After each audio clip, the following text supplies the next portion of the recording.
Here's the first installment of your very long script, paragraph 1 out of 5, /30,000 alphabet characters.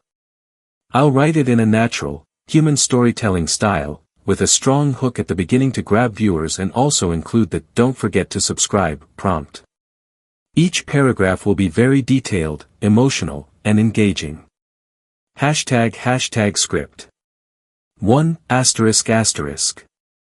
They say Christmas is the season of family, of warmth, of forgiveness.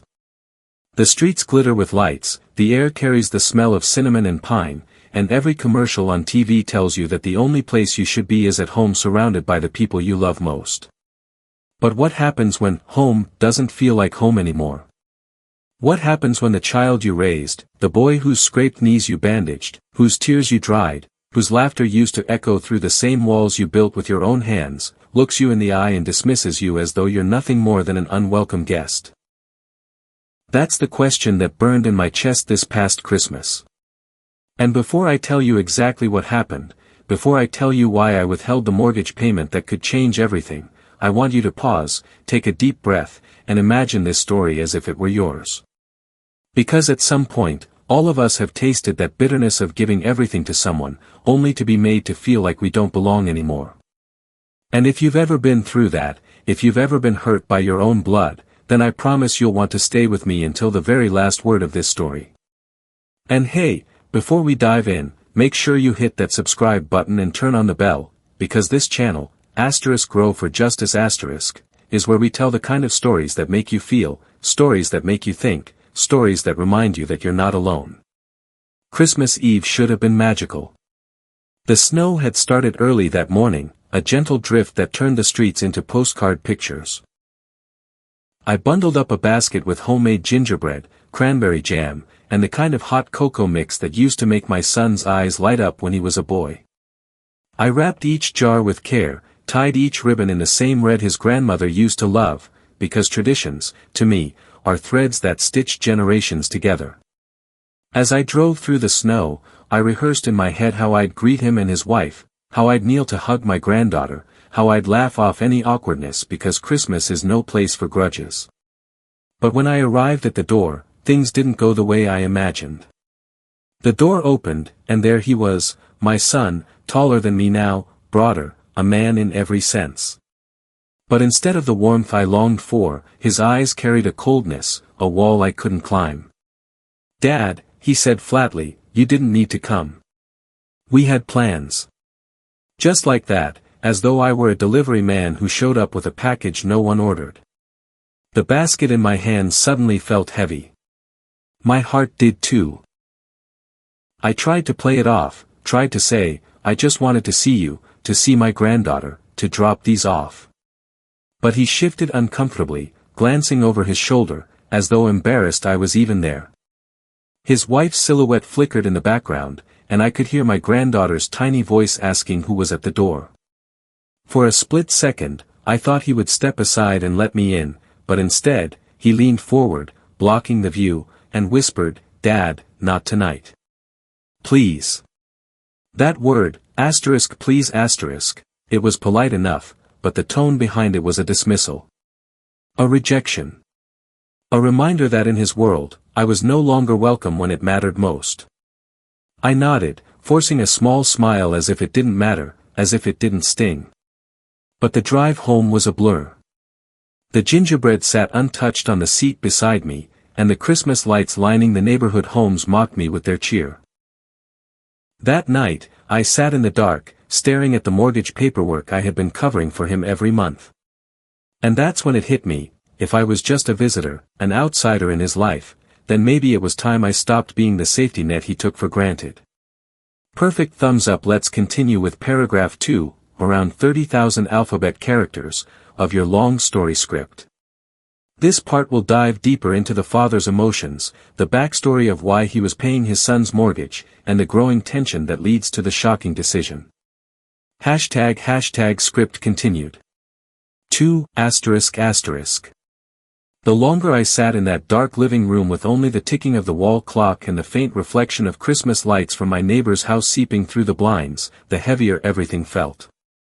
I stared at the stack of mortgage documents sitting neatly in a folder on the coffee table, the ones I'd been dutifully signing checks for every month without fail. Every time the payment notice came, I made sure it was covered, even when it meant cutting corners for myself, even when it meant I skipped out on small luxuries, new shoes, dinners out, even vacations I once dreamed of taking in retirement. Why? Because he was my son. Because when he came to me years ago, panic in his voice, explaining that the bank was breathing down his neck and he couldn't manage the down payment or the interest alone, I swore I'd help. I told him, "Don't worry, son, you just focus on building your life.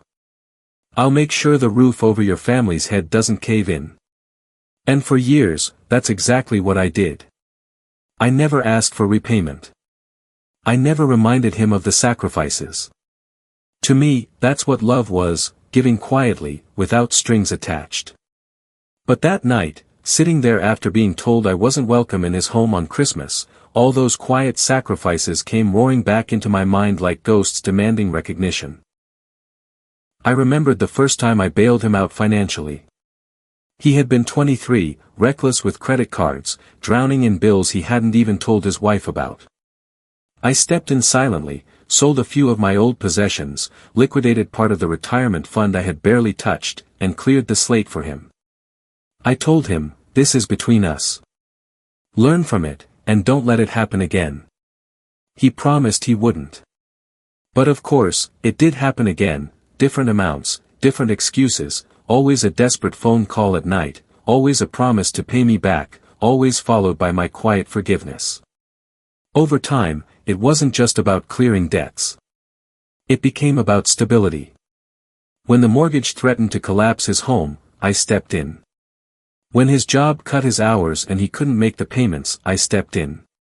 When his wife lost hers and their bills stacked up, I stepped in. Always me. And I never asked for gratitude, though sometimes I dreamed of hearing it. A simple, "Thanks, Dad," would have been enough.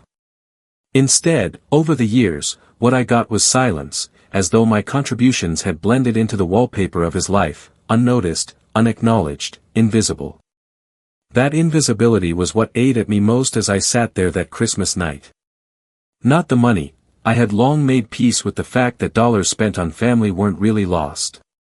But the dismissal, the cold way he had looked at me at the doorway, the way he kept me outside like a stranger while my granddaughter's curious little voice called from within, it cut deeper than any financial burden.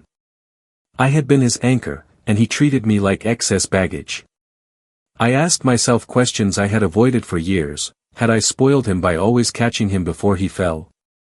Had my endless support turned into a leash around my own neck, choking the respect out of our relationship? I thought of my late wife, his mother, who used to tell me, "Don't always rescue him, or he'll never learn to swim on his own." I used to argue back, "He's our son, we can't let him drown." But now, in the emptiness of that quiet house, her words echoed like prophecy.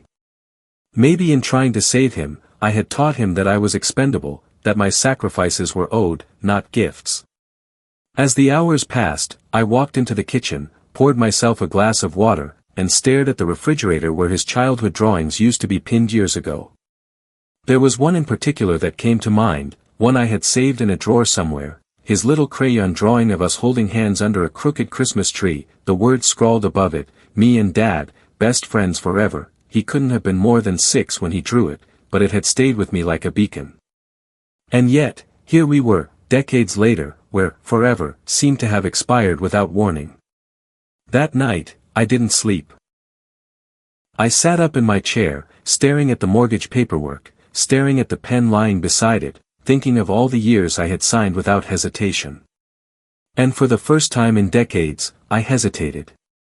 For the first time, I asked myself, not if I could afford to sign, but if I should. What if withholding this payment wasn't cruelty? What if it was the only way to make him see me again, to make him realize that behind all the money, behind all the help, there was still a father with feelings, a father who deserved respect, not dismissal. It wasn't about revenge, it was about recognition. And as dawn crept in, painting the snow outside in pale gold, I knew the decision had already been made. I wasn't going to sign this time. For the first time, I was going to let him feel the weight of the house he lived in. The weight of Christmas should have been about joy, carols, cinnamon, laughter, and the soft glow of lights flickering across frosted windows, yet for me it carried the heavy ache of rejection that grew deeper each year. I sat at home staring at the decorations I had carefully placed, the ones that once belonged to family traditions. Ornaments my late wife had chosen still hung on the artificial pine tree, and though I lit it every evening,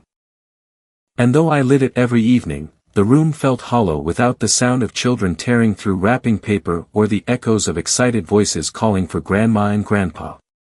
I had hoped this year would be different, that my son Michael would welcome me into his home so we could celebrate together. Instead, his voice over the phone replayed in my head, sharp and cutting, "Dad, we just don't have room this year. Maybe next time." It wasn't about space. It was about something far more painful, distance, pride, or perhaps resentment I could never fully understand.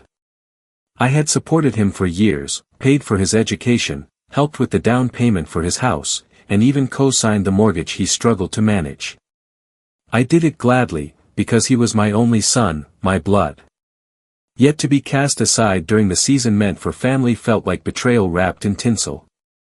I poured myself a glass of whiskey that night, the burn warming my throat while a colder realization settled in. Love unreciprocated can transform into bitterness if ignored too long. And bitterness has a way of giving birth to decisions that feel both justified and devastating. I stared at the calendar, at the red circle around December 24th, and muttered under my breath, if he doesn't need me at Christmas, maybe he doesn't need my money either. The thought was shocking even to myself, but as I swirled the amber liquid in my glass, it began to feel less like anger and more like clarity, like I had been waiting for a moment to reclaim my worth. Still, doubt gnawed at me. Was I being vindictive, or was I finally drawing the line? That question haunted me as midnight approached, and outside, the faint carols from neighbors celebrating drifted into my lonely home, stinging my ears like reminders of everything I had been excluded from. Here's the fourth paragraph continuation of your long script, keeping the same deep, cinematic, human tone. #4. Morning sunlight streamed through the blinds the next day, but it didn't chase away the heaviness in my chest. I sat at the kitchen table, staring at the stack of bills and the mortgage paperwork I had agreed to co-sign for Michael years ago. My signature was right there, bold and binding, a reminder that I had carried him not just through childhood but well into adulthood. I remembered the day he had come to me with hopeful eyes, saying, "Dad, with your help, we can finally get our dream house." I didn't hesitate. I wanted him to have what I had worked my whole life to provide, stability, comfort, a place for his family to grow. And yet here I was, left on the outside of that very home during the holidays, as though I were nothing more than an obligation or an inconvenience. The sting of rejection turned into a sharper resolve. Each document I flipped through was like a page of sacrifice he had forgotten. He owed his roof, his walls, his warm Christmas mornings not just to his hard work, but to mine as well. And if he couldn't spare me a chair at his table, why should I continue to shoulder the weight of his security? The power of choice was mine now, and for the first time, I considered using it not to protect him, but to teach him. My heart wrestled with guilt, because what kind of father contemplates letting his own son struggle? But another voice rose louder, the voice that whispered, *, maybe he needs to feel what it's like to lose something before he remembers what he has. The phone buzzed on the counter with a Christmas greeting from a distant relative, cheerful and warm, but I ignored it. My eyes were fixed on the bank's online portal, my finger hovering over the option to withhold the upcoming payment. My breath caught in my throat. One click and everything would change, his house, his comfort, his pride. I whispered to the empty room, "You dismissed me as nothing, Michael. Maybe it's time you see what nothing feels like." And with that thought, I closed the laptop, my decision sealed not by anger alone, but by a weary kind of justice only a wounded father could understand. Here's the final fifth paragraph continuation, carrying the story into its climax and emotional resolution in the same long, cinematic flow. #5.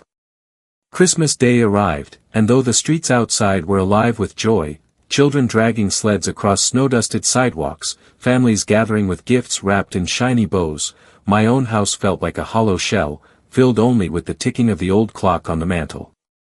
I tried distracting myself with television, but every channel seemed to scream reminders of what I didn't have: holiday movies filled with laughter, news anchors cheerfully wishing families a Merry Christmas, commercials of parents being embraced by grateful children. I turned it all off, sat in silence, and stared at the decision I had already made. The mortgage payment remained unpaid. It was a quiet rebellion, one my son wouldn't even notice until weeks later when the bank's letters began to arrive. I imagined his face when he opened them, confusion turning to panic, panic turning to anger, and finally, maybe, remorse.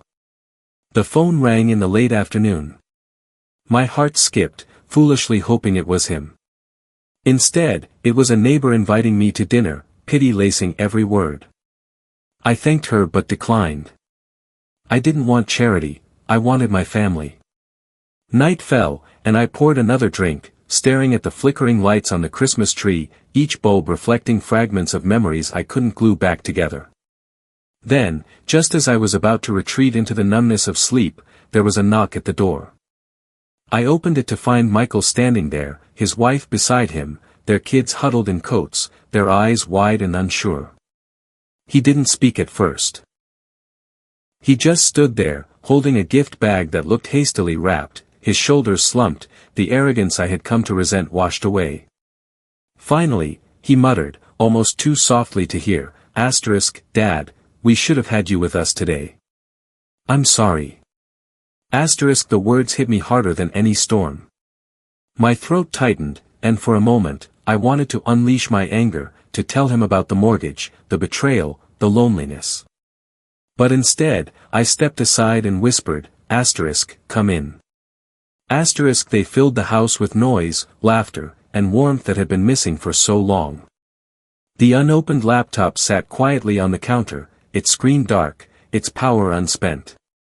I realized then that sometimes withholding isn't about money, it's about love, withheld until someone remembers its value. And that night, as I watched my grandchildren tear into presents and heard my son's laughter echo through the room, I understood that the greatest payment I could give wasn't financial at all. It was forgiveness. And maybe, just maybe, that was the only debt worth collecting.